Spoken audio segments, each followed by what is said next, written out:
Zanquim, professor Zanquim, que ocupou o espaço do grande expediente. O senhor demonstrou uma preocupação aí com as obras divulgadas pela Secretaria Municipal de Educação, obras que giram em torno de 15 milhões de reais, tanto para conserto de escolas municipais quanto para construção. Vamos falar um pouquinho dessa sua preocupação, por favor? Bom dia.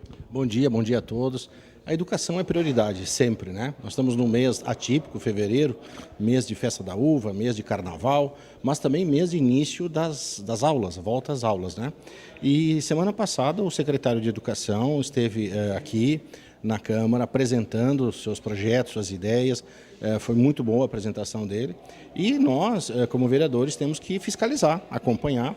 E eu achei bastante desafiador, por isso que hoje, no meu grande expediente, eu abordei justamente os investimentos que estão sendo projetados e as licitações que estão em andamento, né? Então, as licitações na ordem de 50 milhões e os investimentos e reformas, enfim, em torno de 15 milhões. São duas situações.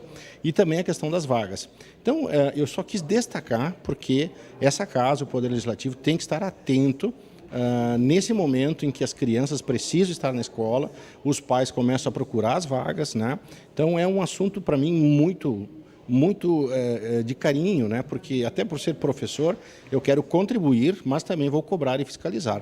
Então logo terei uma reunião também com o secretário para me colocar à disposição no que for necessário para que as coisas funcionem esse ano para a educação e para as crianças. A sua preocupação é no sentido das obras, o que seria especificamente? Sim, eu falei na tribuna sobre foco e prioridade, né?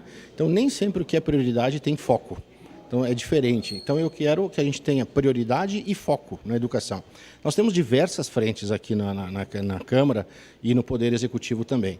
Mas, para mim, na minha opinião, nós temos que ter prioridade e foco na educação. Então, são 3 pontos. As vagas, né, que sejam atendidas, os investimentos e as licitações, ou seja, que sejam aplicados os investimentos necessários para que a gente tenha um bom ano letivo aí com as crianças. Ótimo. A gente vai estar acompanhando, vocês acompanhando, claro, o Poder Executivo. Muito obrigada pelas informações, vereador. Obrigado. Bom dia.